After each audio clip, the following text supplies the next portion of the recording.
Hello everyone, welcome to my YouTube channel UPSC decode. तो हम election कर चुके हैं। अब हम अपना स्टार्ट करते हैं सेकंड टॉपिक का डाल लीजिए अपना। सेकंड टॉपिक है क्वालिफिकेशन, ओथ एंड कंडीशन। सबसे पहले हम करेंगे, फर्स्ट डाल लीजिए qualification for the election of a president. Qualification क्या क्या चाहिए होती है कि आप इलेक्शन में पार्टिसिपेट कर सकते हैं, प्रेसिडेंट इलेक्शन में पार्टिसिपेट कर सकते हैं। आपके पास क्या क्या चीजें होनी चाहिए, तो हम शुरू करते हैं। A person to be eligible for election as president should fulfil the following qualification. अगर किसी को प्रेसिडेंट के इलेक्शन में पार्टिसिपेट करना है तो ये जो 4 चीजें हैं ये ध्यान में रखनी होंगी, तभी आप इलेक्शन में पार्टिसिपेट कर सकते हैं। पहली चीज है, he or she should be a citizen of India. वो इंडिया का सिटीजन होना चाहिए या होनी चाहिए। Okay, he or she should have complete 35 years of age. या तो वो 35 ईयर्स की होनी चाहिए या फिर कैंडिडेट 35 ईयर के अबव होना चाहिए। ओके, इसमें मेल भी हो सकता है और फीमेल भी हो सकती है। तो 35 year is a age, 35 year is a age. 35 को याद रखेंगे आप, ठीक है। 35, नॉट 45, 35। ओके, उसके बाद है, he or she should be qualified for election as a member of the Lok Sabha. He should be qualified, Lok Sabha के मेंबर बनने के लिए हम इलेक्शन में खड़े होते हैं। उसमें जो क्वालिफिकेशन होती है वो हम आगे पढ़ेंगे, जिसमें पार्लियामेंट में हम देखेंगे कि क्या क्या क्वालिफिकेशन होनी चाहिए लोकसभा का मेंबर बनने के लिए। ओके, तो जो प्रेसिडेंट है वो उसके लिए क्वालिफाई होना चाहिए, ठीक है। ये चारों चीजें इंपॉर्टेंट है, ऐसा नहीं है कि एक होगा तो उसी में हो जाएगा, नहीं, ये चारों चीजें इंपॉर्टेंट है। ये 4 चीजें होंगी तभी आप प्रेसिडेंट के इलेक्शन में पार्टिसिपेट कर सकते हैं। फोर्थ है, he or she should not hold any office of profit. Office of profit को कॉन्स्टिट्यूशन ने डिफाइन नहीं किया है, लेकिन मैं आपको बता देती हूँ ऑफिस ऑफ प्रॉफिट होता क्या है। ऑफिस ऑफ प्रॉफिट होता है पोजीशन। एक सेकेंड, मैं आपको बता देती हूँ ब्लैंक पेज पे। ऑफिस ऑफ प्रॉफिट क्या होता है? ऑफिस ऑफ प्रॉफिट होता है पोजीशन दैट ब्रिंग्स फाइनेंशियल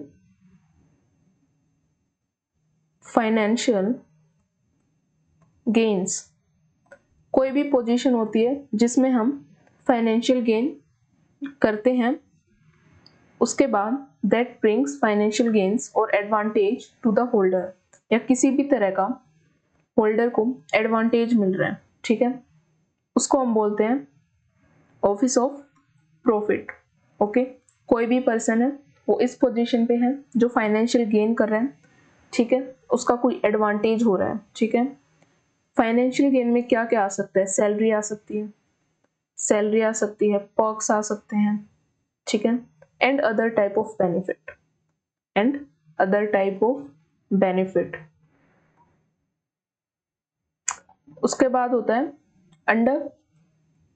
ये सब किसके अंडर में होता है? यूनियन गवर्नमेंट, स्टेट गवर्नमेंट और any type of local government. Local government में क्या आता है? Panchayats and municipalities. ओके, तो ये होता है हमारा ऑफिस ऑफ प्रॉफिट। तो क्या बोल रहे हैं कॉन्स्टिट्यूशन, क्या बोल रहे हैं कि ही or she should not hold any office of profit.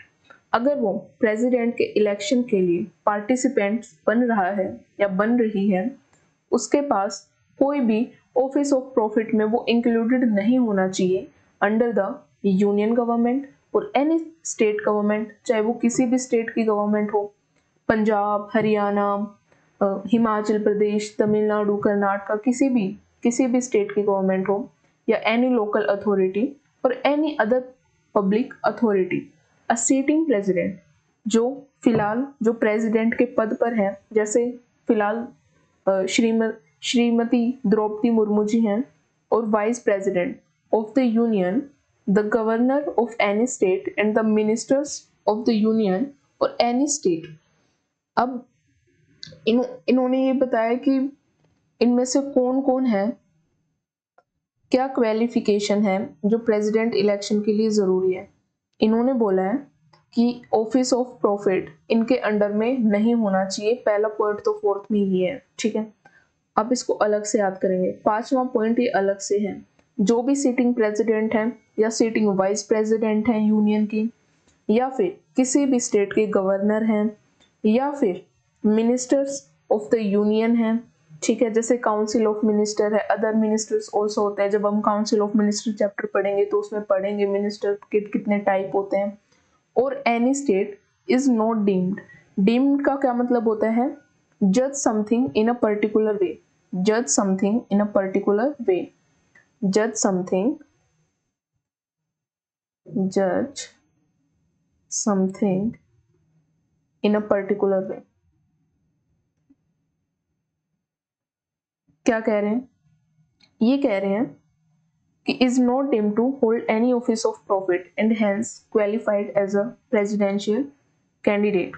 कि अगर कोई भी इनमें से जो सिटिंग प्रेसिडेंट है, इसमें कितनों की बात की है? प्रेसिडेंट की गई है, ठीक है। वाइस प्रेसिडेंट की गई है, ठीक है। उसके बाद गवर्नर की गई है, ठीक है। उसके बाद COM या फिर किसी भी टाइप के मिनिस्टर, आप COM हटा दीजिए, मिनिस्टर्स कर लीजिएगा, ठीक है। मिनिस्टर ऑफ द यूनियन और एनी स्टेट, मिनिस्टर किसके? यूनियन के और किसी स्टेट के, ठीक है। तो वो क्या है, वो प्रेसिडेंट इलेक्शन में पार्टिसिपेट कर सकते हैं, बट उनके पास ऑफिस ऑफ प्रॉफिट नहीं होना चाहिए, ठीक है। ऑफिस ऑफ प्रॉफिट में वो इंक्लूड नहीं होने चाहिए। तो ऐसा नहीं है कि गवर्नर किसी भी स्टेट का प्रेसिडेंट नहीं बन सकता या मिनिस्टर नहीं बन सकता, कोई भी बन सकता है। बस जो मेन चीज है वो ये है कि उनके वो ऑफिस ऑफ प्रॉफिट में इंक्लूडेड नहीं होना चाहिए। That is the only qualification here they are asking. कोई भी बन सकता है, ठीक है। अगर उनके पास ये चार चीजें हैं तो वो क्वालिफाइड है as a presidential candidate in a president election. Okay, अब बारी आती है further the nomination of candidate. अब ऐसा नहीं है कि कोई भी उठ के, मान लो ए पर्सन है, उसने बोला मेरे पास ये चारों चीजें हैं, ठीक है। ये चारों चीजें हैं, मैं सिटीजन भी हूं, मैं किसी ऑफिस ऑफ प्रॉफिट में भी नहीं हूं। अब ऐसा नहीं है कि, एक सेकंड, ये चीज ध्यान देंगे, ठीक है। इन्होंने फर्स्ट में बोला है he or C, he or she का मतलब, ही और शी का मतलब है कि कोई भी पर्सन, ठीक है। इंडिया में कोई भी पर्सन हो चाहे वो, ठीक है, जिनके पास ये तीन क्वालिफिकेशन है, कोई भी पर्सन। और उसके बाद उन्होंने स्पेशल नेम इनके भी लिए हैं, क्योंकि हम पूछ सकते हैं ना कि क्या गवर्नर प्रेसिडेंट के इलेक्शन में उठ सकता है? हाँ, उठ सकता है। तो इन्होंने क्लैरिफाई किया है आपको अच्छे से, ठीक है। तो ये चीज आप ध्यान रखिए। बाकी कोई भी पर्सन उठ सकता है जिनके पास ये क्वालिफिकेशंस हैं। और ये जो मैंने नाम लिया है, 1 2 3 4 5, तो ये 5 लोग भी उठ सकते हैं, ठीक है। प्रेसिडेंट, वाइस प्रेसिडेंट, गवर्नर, और ये 3 हो गए, प्रेसिडेंट, वाइस प्रेसिडेंट, गवर्नर और ministers of union and ministers of states, ठीक है। ये पांचों लोग ये उठ सकते हैं प्रेसिडेंट के इलेक्शन के लिए। पर मान लो कोई भी इनमें से उठता है, मान लो ए उठता है, ठीक है। तो क्या वो सीधा जाके उसको जो बैलेट पेपर है उसका नाम उस पर लिख दिया जाएगा ए, इसको भी आप प्रेफरेंस दो? नहीं, ऐसा नहीं होता। उससे पहले भी एक प्रोसेस होता है। क्या प्रोसेस होता है? फर्दर क्या होता है, जो नॉमिनेशन है candidate for election to the office of must be subscribe by at least 50 electors. होता क्या है कि जब हम नॉमिनेट करते हैं कैंडिडेट को, तो जब उसका बैलेट पेपर पे नाम तब आएगा जब उसको 50 इलेक्टर्स जब उसको सब्सक्राइब कर देंगे, ठीक है।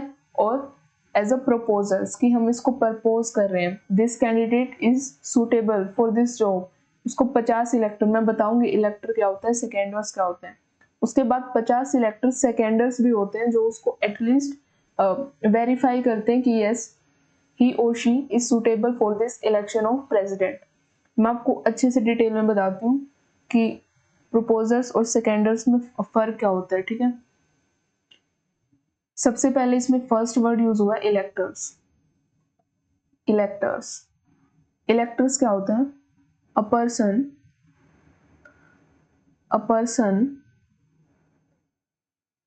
who a person who has the right to vote in an election। समझ आया आपको? राइट किसके पास होता है, मैंने आपको बताया था। जिन्होंने पहली वीडियोस नहीं देखी है वो मेरे चैनल पे जाके प्लेलिस्ट में जाके ये देखेंगे कि इंडियन पॉलिटी की एक अलग से प्लेलिस्ट है, उसमें आप स्टार्टिंग से शुरू करें ताकि आपका बेस क्लियर हो और तब आप यहाँ पे आए, ठीक है। तो इलेक्टोरल कॉलेज जो होता है वो हमें बताता है कि उसमें कौन कौन पार्टिसिपेट करेगा। तो जो पार्टिसिपेट कर सकता है उनको हम इलेक्टर्स बोलते हैं, ठीक है, जो पार्टिसिपेट कर सकता है प्रेसिडेंट इलेक्शन में, ठीक है। तो 50 इलेक्टर्स एटलीस्ट उसको एज अ प्रपोजर्स होने चाहिए। एज अ प्रपोजर्स का क्या मतलब है, प्रपोजर का मतलब है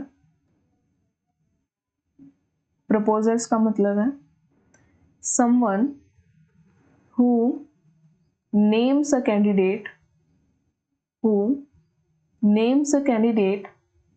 for a president, ठीक है, वो नाम देते हैं किसी कैंडिडेट का प्रेसिडेंट इलेक्शन के लिए, ठीक है। और सेकेंडर क्या होता है,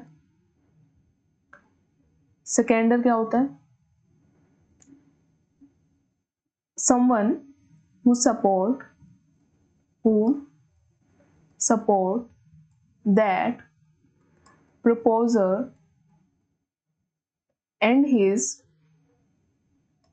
proposed candidate, ठीक है। तो सेकेंडर सपोर्ट करता है प्रपोजल्स को कि इनका जो कैंडिडेट है वो सही है, सुटेबल है for the election of president, ठीक है। आई होप आप लोगों को समझ आ गया होगा। तो ये क्या बोलता है कि एटलीस्ट उस नाम को 50 इलेक्टर्स एज अ प्रपोजर्स जो नाम देंगे कैंडिडेट का, और उसके बाद उन प्रपोजर का प्रपोज को सुटेबल बनाने के लिए सेकेंडर, क्योंकि वो सेकंड हो गए ना, जो एक और ऑथेंटिकेट बना रहे हैं उस चीज को कि yes this candidate is suitable for the election of president, okay. तो 50-50, okay, 50 at first stage, 50 at second stage, ठीक है।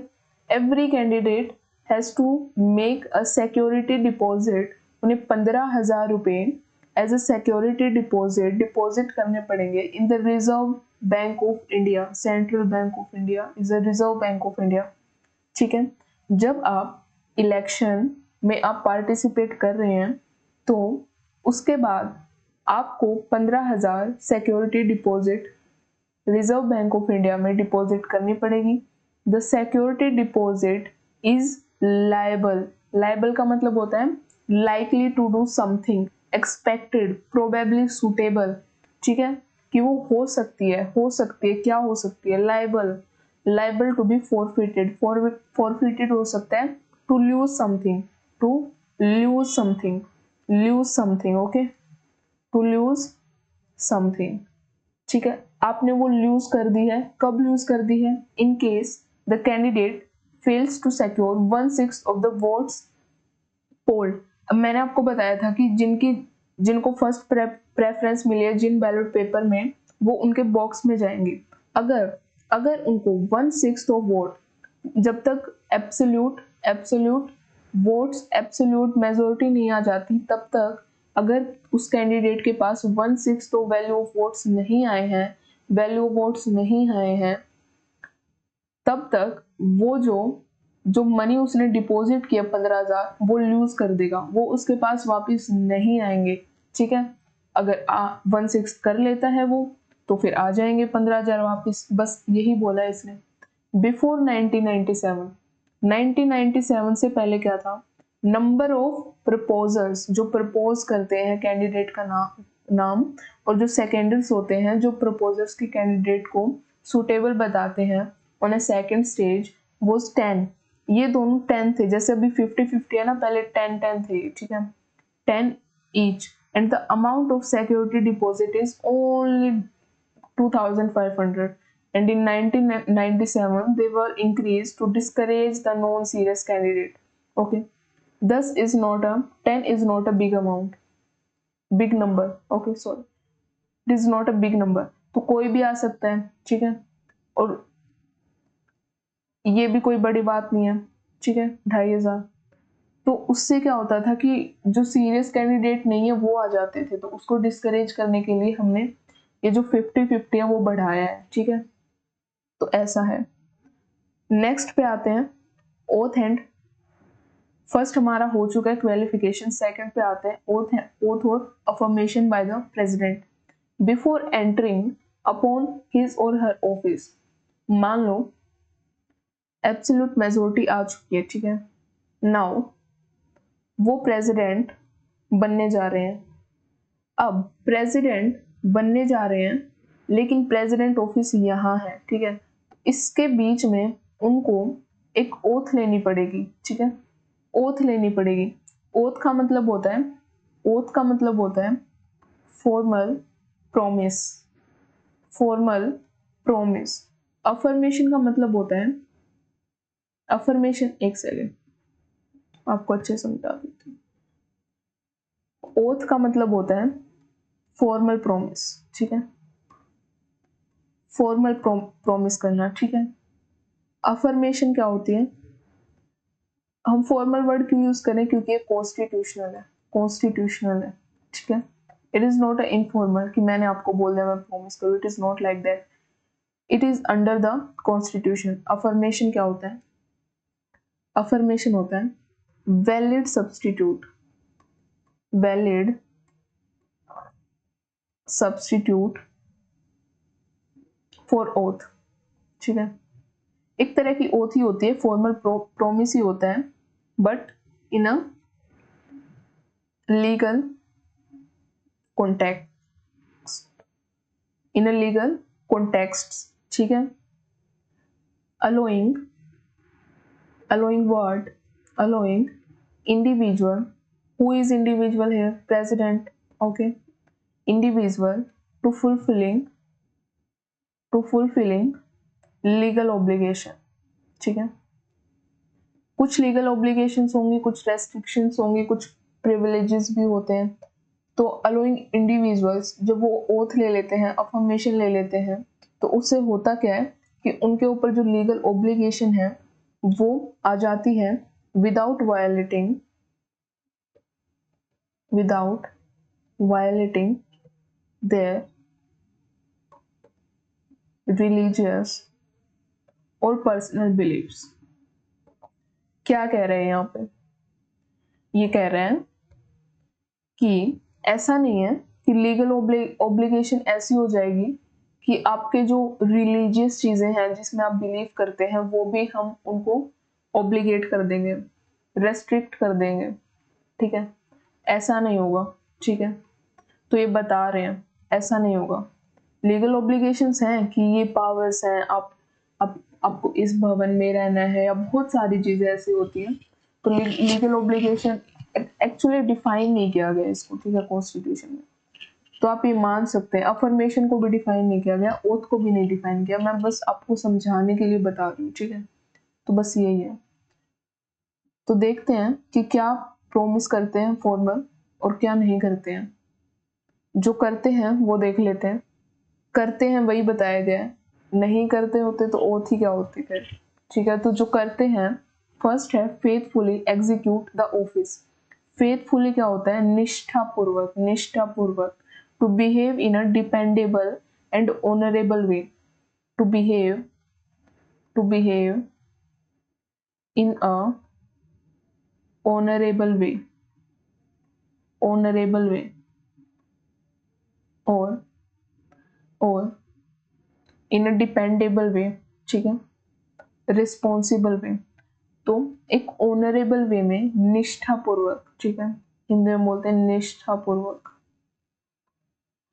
पूरी निष्ठा के साथ, to faithfully execute the office, वो अपने ऑफिस में एग्जीक्यूट करेंगे, ठीक है, अपने ऑफिस को निष्ठापूर्वक एग्जीक्यूशन उस ऑफिस का होगा, जो भी उस ऑफिस के अंडर पावर्स हैं, ठीक है, तो वो निष्ठापूर्वक रिस्पॉन्सिबिलिटीज हैं, ठीक है, तो वो जितनी भी चीजें हैं वो उन पावर्स के अंडर, वो रिस्पॉन्सिबिलिटीज के अंदर ऑनरेबल वे से बिहेव करेंगे, ठीक है, to faithfully execute the office.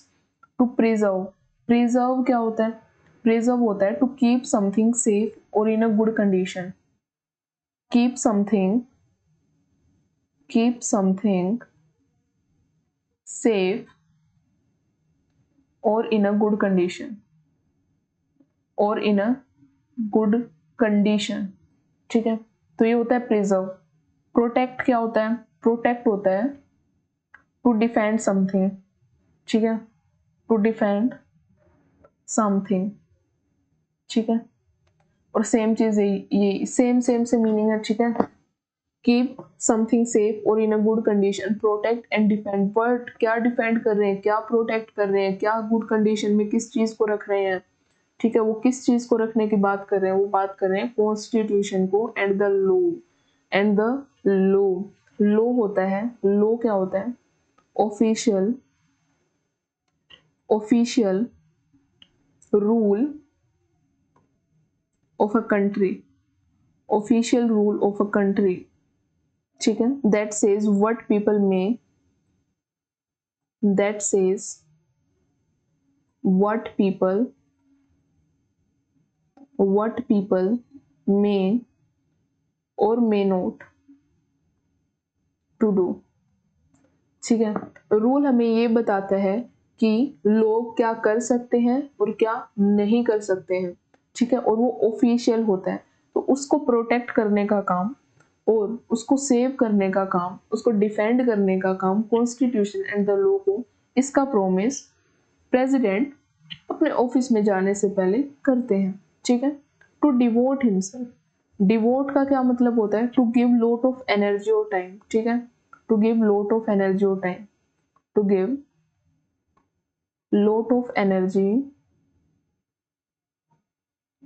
और टाइम, ठीक है, to devote himself to the service, to the, कि वो अपनी पूरी निष्ठा पूर्वक अपनी एनर्जी देंगे, अपना टाइम देंगे, हिमसेल्फ अपना टाइम देंगे, and well being of the people of India. Well being क्या होता है?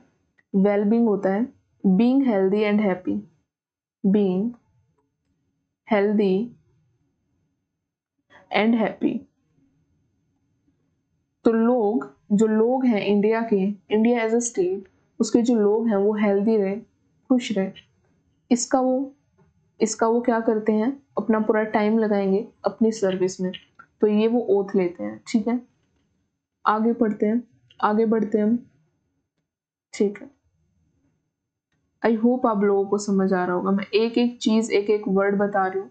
अगर किसी का बेसिक स्ट्रॉन्ग नहीं है तो मेरे यूट्यूब चैनल पे जाके प्लेलिस्ट में जाके स्टार्टिंग से वीडियो देखिएगा, ओके। अब आते हैं, the oath of office to the president is administered. ऐसा नहीं है कि प्रेसिडेंट खुद जाके ओथ दे देंगे, ठीक है, प्रॉमिस कर लेंगे, उनके साथ में कोई होना चाहिए साथ देने के लिए, ठीक है। उनका साथ कौन देता है? उनका जो ओथ है वो एडमिनिस्टर कौन करते हैं, है ना? वो करते हैं chief justice of India, CJI, okay, of supreme court, ठीक है। वो उनकी ओथ को एडमिनिस्टर्ड करते हैं, ठीक है।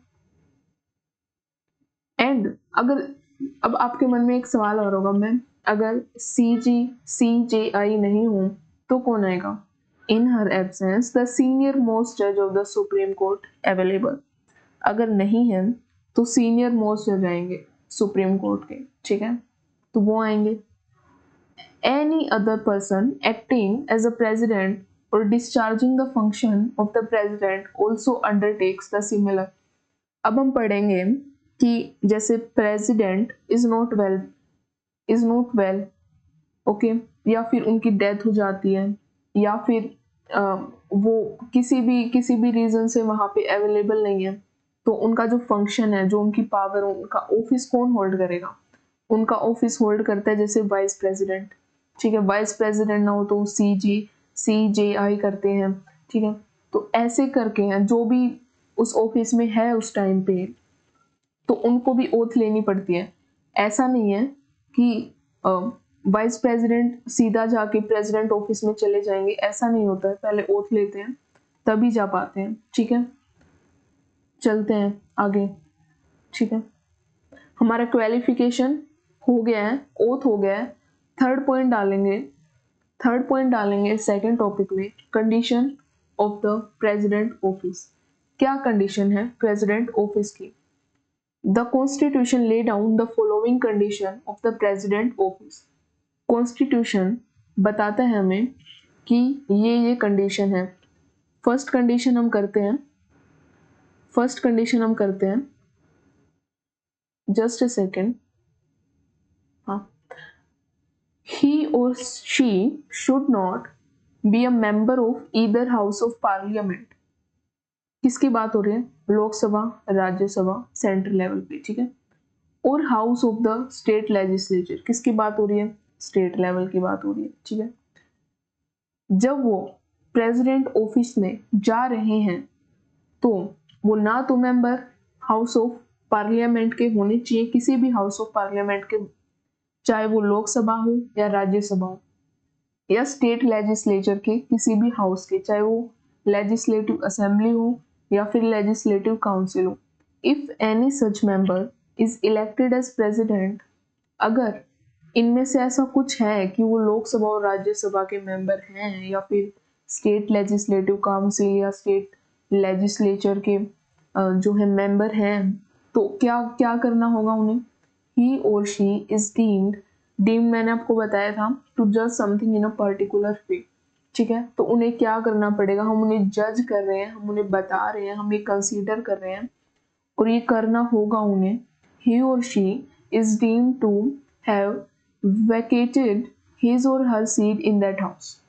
छोड़ दें, खाली कर दें उस सीट को, बस यही करना है, उस सीट को खाली कर दीजिए।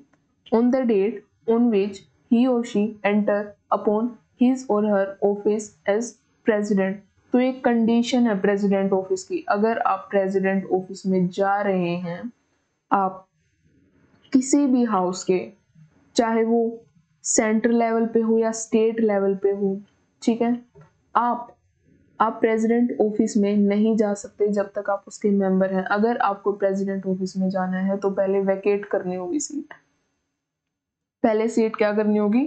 वैकेट करनी होगी। सेकंड है, he or she should not hold any other office of profit. Office of profit नहीं होना चाहिए, ठीक है। ये हम ऑलरेडी बता चुके हैं क्वालिफिकेशन में, ठीक है, क्वालिफिकेशन में सब बता चुके हैं, ठीक है।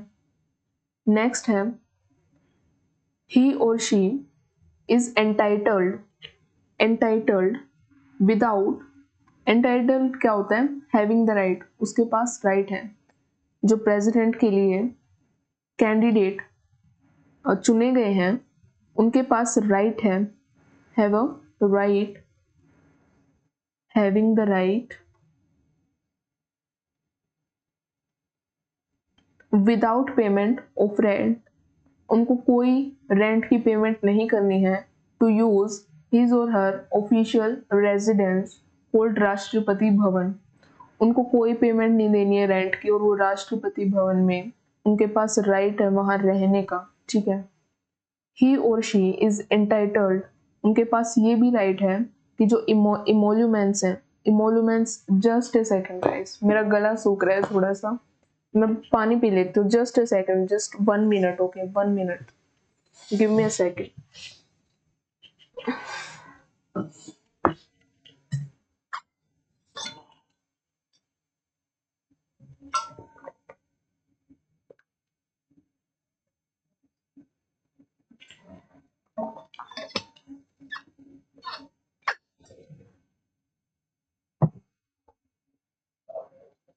ओके, इमोल्यूमेंट्स क्या होता है? इमोल्यूमेंट्स क्या होता है? अ पेमेंट, मैं आपको अलग से इनको डिफाइन कर देती हूँ एक बार, ठीक है, ब्लैंक पेज पे।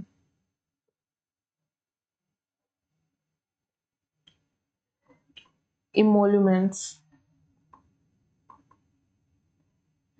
इमोल्यूमेंट्स होता है अ payment, a payment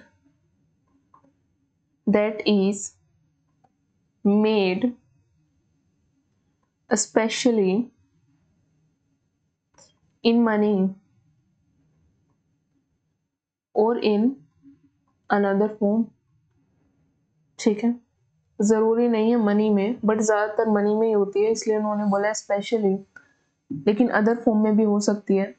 for your services, आप जो भी सर्विसेज दे रहे हैं उसके लिए आपको पेमेंट दी जाएगी, ठीक है, स्पेशली इन मनी और in any other form. Any other form का क्या मतलब है यहाँ? एनी अदर फॉर्म का क्या मतलब है यहाँ पे? बोनसेस, बोनसेस हो सकता है, कोई भी पर्क्स हो सकते हैं, ठीक है, सैलरी भी इसी में आती है, ठीक है, फिक्स्ड अमाउंट, सैलरी क्या होती है? सैलरी क्या होती है? Fixed amount paid regularly, fixed amount paid regularly for work, for work performed, जो भी आप सर्विस में रह के आप अपना काम कर रहे हैं, परफॉर्म कर रहे हैं, उसके लिए आपको फिक्स्ड अमाउंट रेगुलरली पे की जाएगी, वो होती है सैलरी। अब आते हैं हम अलाउंसेस क्या होते हैं? अलाउंसेस होते हैं amount of money, amount of money that you receive, that you receive regularly, ठीक है, to help you to pay for something you need, for something you need, ठीक है, तो ये होता है कि आपको कोई मनी दी जाती है। अलाउंसेस बहुत तरह के होते हैं, जैसे ट्रैवल अलाउंसेस होते हैं, है ना, इलेक्ट्रिसिटी के लिए अलाउंसेस होते हैं, बहुत सारे अलाउंसेस होते हैं कि जो आपको मिलते हैं रेगुलरली बेसिस पे, ताकि आपकी हेल्प हो सके। किस चीज़ में हेल्प हो सके? जो आपको ज़रूरत है, something you need to wear पे, तो आपको वो मिलते हैं, एक्स्ट्रा मिलते हैं। इमोल्यूमेंट्स अलग होते हैं, अलाउंसेस अलग होते हैं, ठीक है। अब हम देखते हैं, आगे पढ़ते हैं। आई होप आपको समझ आ रहा होगा, I hope. He or she is entitled to such emoluments, allowances and privileges as may be determined by the parliament। जो मैंने आपको बताया ना कि जो अमोल्यूमेंट्स होते हैं, अलाउंसेस होते हैं, जो भी प्रिविलेजेस होते हैं, हम प्रिविलेजेस पढ़ेंगे आगे, ठीक है, प्रिविलेजेस हम पढ़ेंगे, ठीक है। कंडीशंस में ही आते हैं कि कौन कौन से प्रिविलेज होते हैं, आगे बस इसी पार्ट में आ रहे हैं, मैं आपको बताऊंगी। तो ये जो डिटरमाइन करते हैं, कौन इन्हें डिटरमाइन करता है? वो पार्लियामेंट डिसाइड करती है कि कितने इमोल्यूमेंट्स दिए जाएंगे, कितनी सैलरी दी जाएगी, ठीक है, कितने अलाउंसेस दिए जाएंगे, प्रिविलेजेस क्या क्या होंगे, तो ये पार्लियामेंट डिसाइड करती है, ठीक है।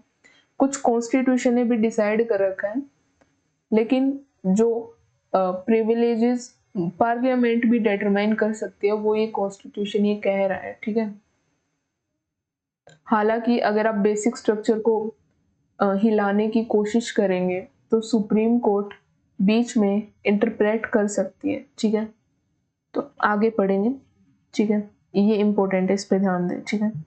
His or her emoluments and allowances cannot be diminished। diminish का क्या मतलब होता है? टू डिक्रीज, ठीक है, टू डिक्रीज, हम कम नहीं कर सकते, ठीक है, during his or her term of office, ठीक है।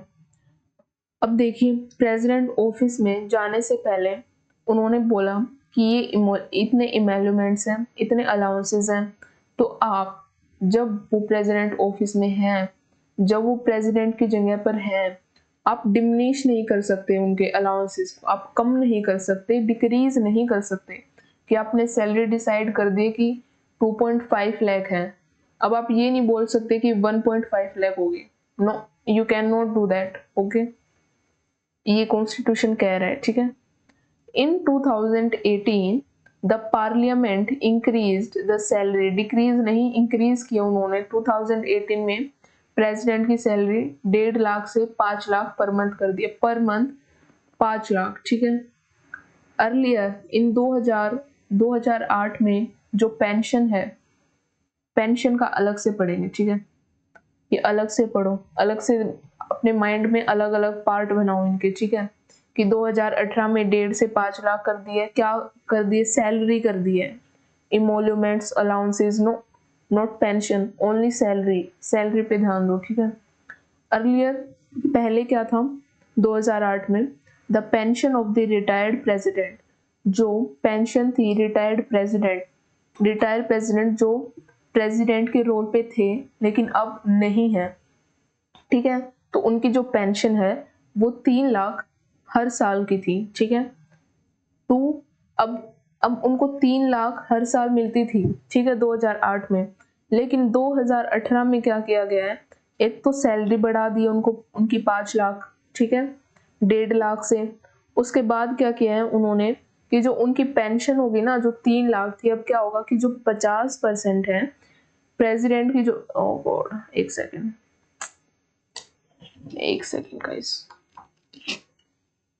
हाँ ठीक है, कि जो उनकी जो सैलरी है पर मंथ, जो उनकी सैलरी है पर मंथ, उसका जो 50% है अब वो पेंशन होगी। मान लो कि 5 लाख है तो इसका 50% क्या होगा, 2.5 लाख, तो वो पेंशन 3 लाख नहीं, अब वो 2.5 लाख होगी, मतलब 50% of his or her salary. Okay, in addition the former president, जो भी फॉर्मर प्रेसिडेंट क्या होता है, a person who hold position but no longer in that role, उस पोजीशन पे कभी वो थे लेकिन अब नहीं है, ठीक है। वो पास्ट टर्म को, फॉर्मर होता है कि पास्ट में वो जो सर्विस का रोल प्ले कर रहे थे, ठीक है, इन अ लीडरशिप पोजीशन, प्रेसिडेंट की लीडरशिप पोजीशन पे, वो जो फॉर्मर प्रेसिडेंट है जो पहले हुआ करते थे प्रेसिडेंट के रोल पे, आर एंटाइटल्ड, उनके पास राइट है, किस चीज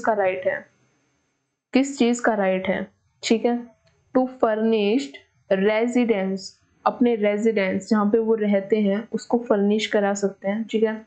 उनके पास फोन फैसिलिटीज हैं, कार की फैसिलिटीज हैं, मेडिकल ट्रीटमेंट की फैसिलिटीज हैं, ट्रेवल फैसिलिटीज हैं, सेक्रेटरीट स्टाफ की फैसिलिटीज हैं, ऑफिस एक्सपेंसेस, जो भी उनके ऑफिस का एक्सपेंस है। अब आप सोच रहे होंगे कि अभी तो वो प्रेसिडेंट ऑफिस में नहीं है तो ऑफिस एक्सपेंसेस का मतलब यहाँ पे क्या है, कोई भी फिलहाल जो भी, अगर उनका कोई ऑफिस है तो उनके एक्सपेंसेस, बस ये बताया गया है, अप टू 1 लाख तक के हैं, ठीक है, हर साल वो 1 लाख ले सकते हैं, उनके पास ये राइट है, they are entitled to do that, ठीक है। अब क्या है, अब आप है ना अलग से इसको लिखो, ठीक है, द फॉर्मर प्रेसिडेंट का अलग से लिखो, अलग से अपने दिमाग में बना लो कि यहाँ पे कितनी चीजें बताई गई हैं, ठीक है।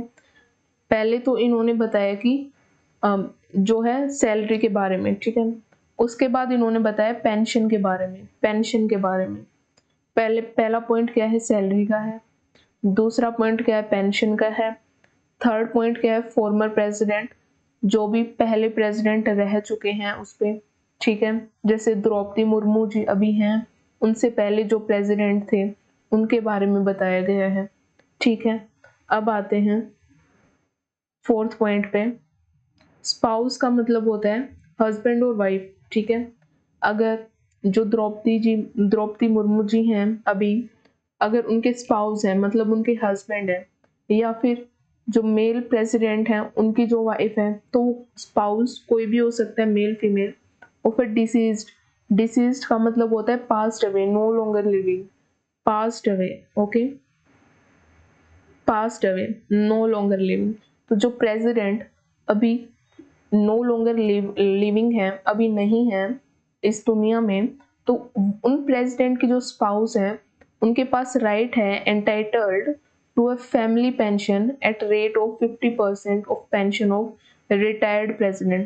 तो उन स्पाउस को राइट है कि वो 50% ले उस पेंशन का, जिसकी जैसे 2.5 लाख है तो इसका भी 50% कर दो, ठीक है, because the president is no longer right now. So उनके जो स्पाउस हैं तो उनकी जो पेंशन थी 2.5 लाख, अब उनका जो 50% है वो उनके स्पाउस को मिलेगा, ठीक है। फर्निश्ड रेजिडेंस मिलेगा, फोन फैसिलिटी मिलेगी, कार मिल एक सेकंड, नेक्स्ट पे चलते हैं अब हम, ठीक है, नेक्स्ट पेज पे चलते हैं।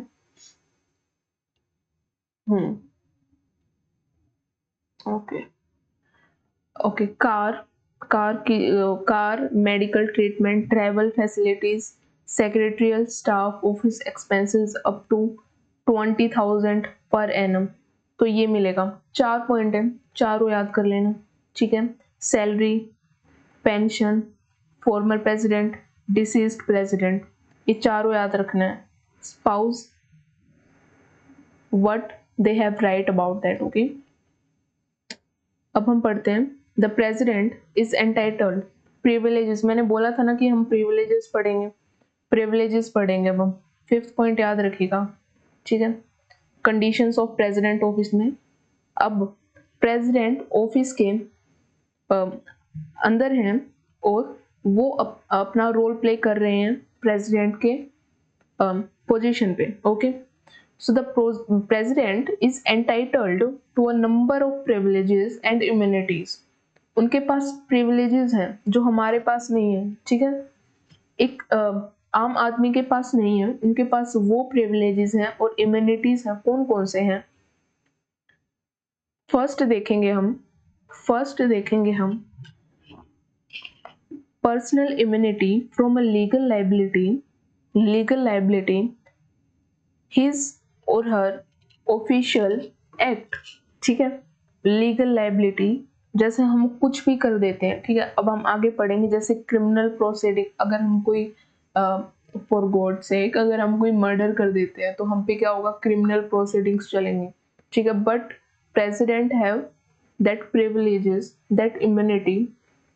आगे हम पढ़ेंगे तो फर्स्ट क्या है, तो ये जो लीगल लाइबिलिटीज है उनके लिए जो इम्यूनिटी है, कि हमारी लीगल लाइबिलिटी है कि हम जाएंगे कोर्ट में और हम पे प्रोसीडिंग्स होंगे और हम उसको मना नहीं कर सकते। बट प्रेसिडेंट के पास एक इम्यूनिटी, फर्स्ट क्या है कि जो वो प्रेसिडेंट ऑफिस में है, प्रेसिडेंट की पोजीशन में है, then he or she is immune from any criminal proceedings. उन पे इम्यून का मतलब है नहीं होगी, ठीक है, नहीं होगी वो, ठीक है, वो बचे हुए हैं उस चीज से, ठीक है। फ्रॉम एनी क्रिमिनल प्रोसीडिंग्स, उनके ऊपर कोई भी क्रिमिनल प्रोसीडिंग नहीं हो सकती, ठीक है। Even in respect his personal acts can not be arrested and imprison, however after giving 2 month civil proceedings. एक बार civil proceedings and criminal proceedings में फर्क क्या होता है, एक बार मैं आपको वो बता देती हूँ, ठीक है। होता क्या है, criminal proceedings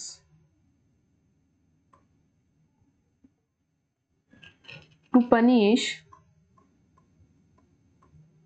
for violating criminal laws। अगर हमने कोई भी क्रिमिनल लॉज को वायलेट कर दिया तो हम पनिश किए जाएंगे, ताकि जो सोसाइटी है वो प्रोटेक्टेड रह सके, to protect society from any type of harm, ठीक है। इसलिए हम पनिश किए जाएंगे ताकि सोसाइटी को कोई हार्म ना हो, ठीक है। अगर हमने क्रिमिनल लॉज को वायलेट किया है, ठीक है, जैसे अगर लॉज में कह रखा है you can not murder someone, ठीक है, और हम कर देते हैं, उसको वायलेट कर देते हैं, तो हम पनिश किए जाएंगे, ठीक है। सेकंड क्या है, सिविल प्रोसीडिंग। सिविल प्रोसीडिंग क्या होती है, to resolve disputes between individual or किसी दो इंडिविजुअल के बीच में और बिटवीन ऑर्गेनाइजेशंस, ठीक है। सीकिंग का मतलब होता है जहां पे लोग जो है who have been harmed can seek compensation for their loss, seeking remedies, okay, seeking remedies। तो जो डिस्प्यूट हो रहा है दो इंडिविजुअल के बीच में, तो उनके पास राइट होता है सीकिंग रेमेडीज का। सीकिंग रेमेडीज का मतलब होता है एक प्रोसेस होता है, ठीक है, जिसमें जो हार्म हुआ है, जो इंडिविजुअल हार्म हुआ है या जो ऑर्गेनाइजेशन हार्म हुआ है, ठीक है, तो वो क्या कर सकते हैं, कैन सीक कंपनसेशन। उनके पास राइट है कि वो कंपनसेशन ले फॉर देयर लॉस, ठीक है। तो ये होता है सिविल प्रोसीडिंग, ठीक है। अब लॉस किसी भी तरह का हो सकता है, लॉस हो सकता है कि कोई डैमेज हुआ है, ठीक है, या मॉनेटरी डैमेज भी हो सकता है, ठीक है, पैसे गए हैं कोई, ठीक है, स्पेसिफिक परफॉर्मेंस, या हमने कुछ किया है ऐसा, ठीक है। और इंजेक्टिव रिलीफ मतलब इंजेक्टिव रिलीफ होता है कोर्ट ऑर्डर होता है, ठीक है। कोर्ट ऑर्डर होता है जो रिक्वायर करता है, that require party to stop something, stop कर दो कुछ करना। जो कोर्ट है वो बताती है कि आप ये चीज ना करें, स्पेसिफिक एक्शन ना लें, ताकि किसी को भी हार्म ना हो, या उस अलग पार्टी को जो हमारे सामने है, जिसकी वजह से हमारे ऊपर जो हार्म हुआ है, सिविल प्रोसीडिंग चल रही है, तो वो हार्म ना हो। तो कोर्ट क्या करती है, उसके लिए ऑर्डर करते हैं, और उस ऑर्डर को हम बोलते हैं इंजेक्टिव रिलीफ बोलते हैं, ठीक है। तो ये होती है सिविल प्रोसीडिंग्स, ठीक है। अब जो प्रेसिडेंट है वो इम्यून है any type of criminal proceedings के, even in respect of his own, पर अगर वो खुद भी ऐसा कोई एक्ट करते हैं। एक होता है कि हमने किया नहीं है वो चीज, लेकिन हम वहां थे, प्रेजेंट थे, या हमने खुद किया है, तो किसी भी वे में, या पर्सनल एक्ट है या उनके ऊपर क्रिमिनल प्रोसीडिंग हो सकती है, तो वो इससे इम्यून है, वो नहीं हो सकते, ठीक है। जब तक वो प्रेसिडेंट की पोजीशन पे है तब तक उन पे क्रिमिनल प्रोसीडिंग नहीं हो सकती है, ठीक है। और ही or she can not be arrested और इम्प्रिजन, ना उनको आप जेल में भेज सकते हैं, ना आप उनको अरेस्ट कर सकते हैं। हाउएवर, हालांकि after giving 2 month notice, civil proceedings के बारे में बता रहे, अब तक क्रिमिनल प्रोसीडिंग चल रही थी यहाँ पे, ठीक है, एक क्रिमिनल प्रोसीडिंग चल रही थी यहाँ पे। फर्स्ट पॉइंट इसका है ये 5th पॉइंट में। अब सेकंड है सिविल प्रोसीडिंग का, ठीक है। तो can be instituted against him, हम सिविल प्रोसीडिंग चालू कर सकते हैं, लेकिन कब, पहले हमें 2 month पहले, 2 महीने पहले प्रेसिडेंट को नोटिस देना होगा, उसके बाद ही हम सिविल प्रोसीडिंग चालू कर सकते हैं ड्यूरिंग हिज और term in respect of his personal, अगर वो पर्सनल एक्ट उन्होंने कुछ किया है ऐसा, ठीक है। तो 2 मंथ पहले हमें उनको नोटिस देना होगा, उसके बाद ही सिविल प्रोसीडिंग उन पे चालू हो सकती है। तो ये है immunity and privilege of president during the condition of president office when he or she is on the power of the president or in the position of a president, okay. Next पे चलते हैं। अब हम डालेंगे third, ठीक है, अपने notes में डाल लीजिए थर्ड टॉपिक। फर्स्ट इलेक्शन हो गया हमारा, second qualification oath and condition of president office हो चुका है। थर्ड डालेंगे term, impeachment and vacancy, very very important, ठीक है। क्वेश्चन आते हैं यहाँ से, पहले से भी आते हैं, इलेक्शन से भी काफी पीवाईक्यूज आए हैं। आप इस चैप्टर को बहुत अच्छे से कीजिए, बहुत इंपॉर्टेंट चैप्टर है ये, ठीक है।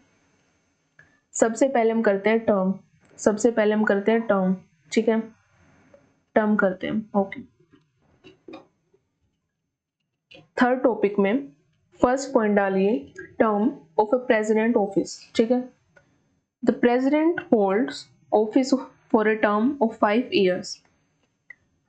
प्रेसिडेंट मान लो 6 जून 2025 को उन्होंने ज्वाइन किया प्रेसिडेंट ऑफिस इलेक्ट होने के बाद, 5 साल तक उनकी वैलिडिटी है वहां रहने के लिए, ठीक है। From the date of which he or she enter from upon his or her office, जिस डेट पे वो एंटर करते हैं तब से लेकर 5 साल तक उनकी जो टर्म है वो होती है वहां रहने की। जैसे हमारी कोई गवर्नमेंट बनती है तो 5 साल तक बनती है, उसके बाद फिर से इलेक्शन होते हैं, तो ऐसे ही प्रेसिडेंट के इलेक्शन में होता है, बट यहाँ पे कुछ अलग चीजें हैं वो हम पढ़ेंगे। हावेवर, हालांकि he or she can resign from his or her office at any time by addressing the resignation letter to the president. Okay. तो जो टर्म है, ठीक है, वैकेंसी कब कब हो जाती है, देखो एक तो होता है कि टर्म कंप्लीट हो गई है, ठीक है, अब इलेक्शन करवाने हैं। सेकंड इसने क्या बताया कि जो प्रेसिडेंट है वो रिजाइनेशन लेटर दे सकते हैं vice president. Okay, resignation letter vice president को देंगे। प्रेसिडेंट और वाइस प्रेसिडेंट को जब रिजाइनेशन देना होता है तो वो प्रेसिडेंट को देते हैं रिजाइनेशन लेटर, ठीक है। जब उनका मन हो वो तभी भी कभी भी दे सकते हैं, और अपना जो प्रेसिडेंट की जो पोजीशन है वहां से इस्तीफा ले सकते हैं, वो उनकी मर्जी है, ठीक है। ये कॉन्स्टिट्यूशन बोलता है उनको, ठीक है। थर्ड क्या है, he or she can also be removed from the office before completion of his or her term by the process of impeachment. impeachment होता है रिमूवल, रिमूवल प्रोसेस किया गया है कि उनको हटाया जा रहा है, ना तो उनकी टर्म कंप्लीट हुई है ना उन्होंने रिजाइनेशन लेटर दिया है, लेकिन फिर भी उनको हटाया जा रहा है। वो किस प्रोसेस से हटाया जा रहा है, वो इम्पीचमेंट, उसको हम बोलते हैं प्रोसेस ऑफ इम्पीचमेंट। इम्पीचमेंट का मतलब होता है रिमूवल, तो उनको हटाया जा रहा है, ठीक है। तो ये जो 3 चीजें आप याद रखेंगे, फर्स्ट क्या है, रिजाइनेशन लेटर, ठीक है। पहली चीज थी टर्म बताइए, उसके बाद इन्होंने बताया कि वो रिजाइन कब दे सकते हैं। टर्म है ना, टर्म, तो टर्म में तो सारी चीजें बताएंगे, कब रहना है कब जाना है, ठीक है। कैन रिजाइन, कब रिजाइन दे सकते हैं, कब रिमूव हो सकते हैं, ठीक है। तो 3 चीजें बताई हैं। 2 चीजें जो एक्सेप्शंस हैं कि जो टर्म कंप्लीट नहीं हुए हैं उसमें बताए गए हैं कि पहले टर्म कंप्लीट हो जाएगी, दूसरे में बताया गया है कि रिजाइनेशन लेटर, थर्ड में बताया गया है कि इम्पीचमेंट प्रोसेस है, ठीक है। अब उसके बाद आता है कि कुछ पॉइंट्स है जो आपको ध्यान रखने हैं। The president can hold office beyond his or her terms of 5 years, ठीक है। अब देखो, वो जो प्रेसिडेंट हैं वो ऑफिस में 5 साल के बाद भी रह सकते हैं। क्यों रह सकते हैं ये हम देखेंगे, ठीक है। until his or her successor assume charges, okay, charge नहीं ले लेते तब तक, ठीक है। सक्सेसर होता है a person that comes after somebody else and takes his or her place. जैसे अब प्रेसिडेंट है, अब उनका प्लेस कोई और ले लेगा तो उनको हम बोलेंगे सक्सेसर, आने वाला, आने वाला जो प्रेसिडेंट है वो, ठीक है। अज्यूम चार्जेस तब तक जब तक वो चार्ज नहीं ले लेता, नेक्स्ट द सक्सेसर जब तक चार्ज नहीं ले लेता तब तक वो उस ऑफिस में रह सकते हैं, बेशक वो 5 साल से ऊपर क्यों ना हो गए, ठीक है। इनके भी कुछ रेस्ट्रिक्शंस हैं, वो हम आगे हम पढ़ेंगे, ठीक है। He or she is also eligible for election to the office, he or she may be elected for any number of terms. इसमें बताया गया है टर्म में कि वो एलिजिबल हो सकते हैं री इलेक्शन के लिए। फिलहाल जो हमारी जो प्रेसिडेंट है वो है द्रौपदी मुर्मू जी, क्या वो नेक्स्ट 5 years के लिए फिर से री इलेक्ट हो सकती हैं? हाँ बिल्कुल हो सकते हैं, बस यही कह रहे हैं, ठीक है। कैन बी री इलेक्टेड, ठीक है। वो फिर से उस पोजीशन पे आ सकते हैं, फिर से उनका बैलेट पेपर में नाम जा सकता है, बिल्कुल जा सकता है, ठीक है। He or she may be elected for any number of terms. ऐसा नहीं है कि सिर्फ 2 बार, कितने भी टाइम जा सकती हूँ, कितने भी टाइम, 3 बार 4 बार, कितने भी टाइम, ठीक है। अब जैसे इसने 6 में बताया कि no person except doctor Rajendra Prasad has occupied the office for 2 terms। Doctor Rajendra Prasad ने जिन्हें जो 2 बार जो है वो प्रेसिडेंट रहे हैं, ठीक है, उनके अलावा अब तक कोई भी प्रेसिडेंट नहीं रहा है, ये बताया गया। बाकी रह सकते हैं, री इलेक्ट भी हो सकते हैं और कितने भी नंबर ऑफ टाइम तक हो सकते हैं। यूएसए में हालांकि इसका अलग है। In USA a person can not be elected to the office of the president more than twice. आपको पता ही होगा, 2 बार, जैसे ओबामा जी थे ओबामा सर थे, तो वो सिर्फ 2 बार ही हुए, उसके बाद वो हो ही नहीं सकते। यूएसए में ये रूल है, सिर्फ जो पर्सन है वो प्रेसिडेंट की जो पोजीशन है वो सिर्फ 2 बार ही जा सकते हैं, उसके बाद वो नहीं जा सकते। ठीक है, अब सेकंड डालेंगे इम्पीचमेंट ऑफ प्रेसिडेंट। ठीक है, थर्ड टॉपिक में हम अपना सेकंड पॉइंट डालेंगे impeachment of president, removal of president. उससे पहले बहुत ज़रूरी है आपको ये पता होना, मेजोरिटी का चैप्टर पता होना बहुत ज़रूरी है। ठीक है, ये करेंगे हम नेक्स्ट पार्ट में, वीडियो के नेक्स्ट पार्ट में।